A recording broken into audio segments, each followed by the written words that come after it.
जब भी किसी साल का समापन होता है और नए साल का आगमन होता है तो हम लोग बहुत एक्साइटेड रहते हैं कि ये जानने के लिए कि ये साल हमारा कैसा जाएगा।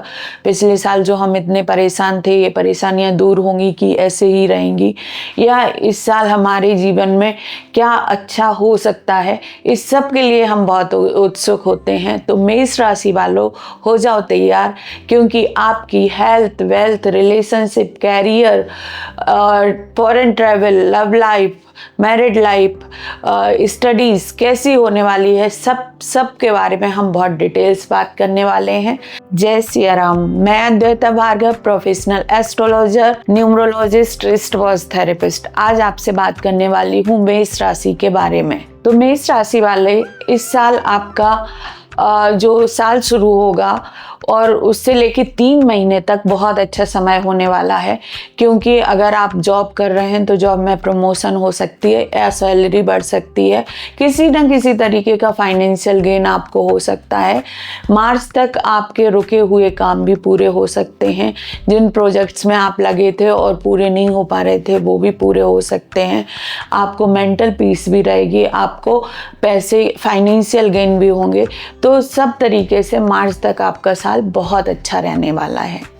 लेकिन 30 मार्च को जैसे ही शनिदेव आपके 12th हाउस में आएंगे, वैसे ही ये आपके मेंटल पीस को डिस्टर्ब करेंगे और आपकी यहाँ से शनि की 7.5 शुरू हो जाएगी।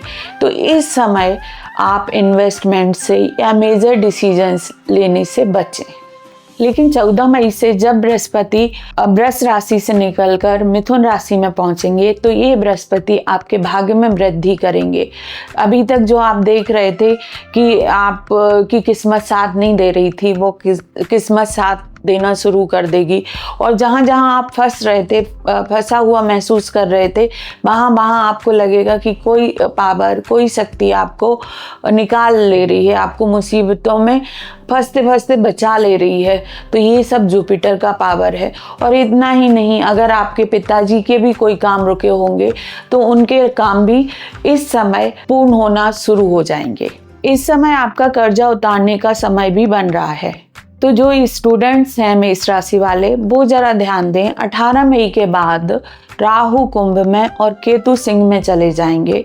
केतु सिंह में जाने के कारण ये आपको स्टडीज से डिस्ट्रैक्ट कर सकते हैं, आपकी लव लाइफ को ख़राब कर सकते हैं और आपका मन भटका सकते हैं। तो आपको बहुत ज़रूरत है कि आप स्टडीज़ में बिल्कुल फोकस करें, तभी फिर आप कंपटीशन निकाल पाएंगे या आप पढ़ाई में सफल हो पाएंगे। इस समय आपके साथ ये भी हो सकता है कि आप जो पढ़ रहे हैं उसमें बहुत ज़्यादा कन्फ्यूज़न हो, आप स्टडीज़ से बार बार डिस्ट्रैक्ट हो रहे हैं, या आपके फ्रेंड सर्कल आपको डिस्टर्ब कर दे, या मनोरंजन में आप बहुत ज़्यादा इन्वॉल्व हो गए हैं, टीवी देख रहे हैं, मोबाइल देख रहे हैं, तो आप ध्यान ही नहीं दे रहे हैं पढ़ाई में। ये चीज़ें बहुत ज़्यादा होगी। इसको आप अपने दृढ़ निश्चय से ही ठीक कर पाएंगे। एकदम आपको कॉन्सेंट्रेट करना है स्टडी में, तभी आपकी स्टडीज़ अच्छी हो पाएंगी। इस साल आपका जो लेडीज़ प्रेग्नेंट हैं उनको भी खास ध्यान रखना है, क्योंकि केतु उनके 5वें भाव में आ रहे हैं। ये कई बार मिसकरेज करते हैं, तो आपको बहुत ध्यान रखना है, समय समय पे अपना चेकअप कराना है और ख़ास ध्यान रखना है आपको अपनी संतान का। इस साल जो भी मेष राशि वाले हैं उनका बच्चों से उनके सेपरेशन के चांसेस भी बन रहे हैं। लेकिन ये ज़रूरी नहीं है कि सेपरेशन बुरे वे में ही हो, अच्छे वे में भी हो सकता है आपका बेटा पढ़ने के लिए कहीं बाहर चला जाए, या आपके बच्चे करियर के लिए कहीं बाहर चले जाएं, ऐसा भी हो सकता है। लेकिन संतान से दूरी आ जाएगी। मई के बाद आप लोगों की जो लव लाइफ है वो बहुत डिस्टर्ब होते दिख रही है। आप देखोगे कि अभी तक तो सब अच्छा चल रहा था, अचानक से इतनी मिसअंडरस्टैंडिंग क्यों आने लगी हैं, क्योंकि केतु आपके 5th हाउस में आए हैं। जो 5th हाउस लव का होता है, रोमांस का होता है, वहाँ केतु देवता बैठे हैं, तो वो आपको इस तरीके की अड़चन कराएंगे।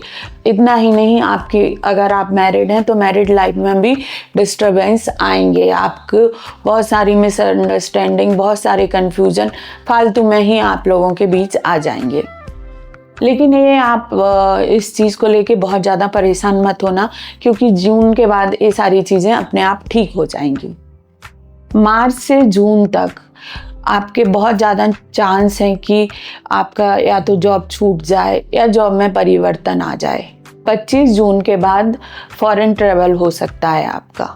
18 मई के बाद आपका रुका हुआ धन आपको वापस मिल सकता है।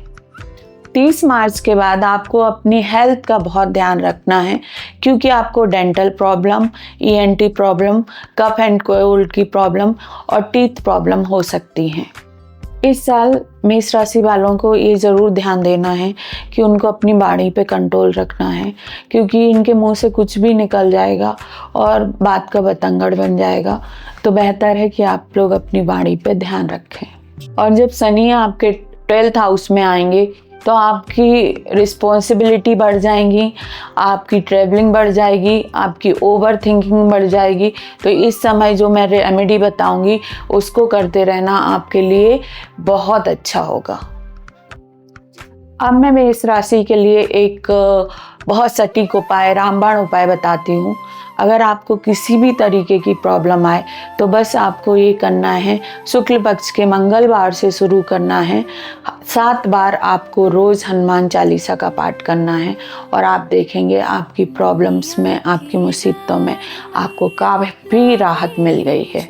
तो ये रामबाण उपाय है, इसे ज़रूर करिएगा।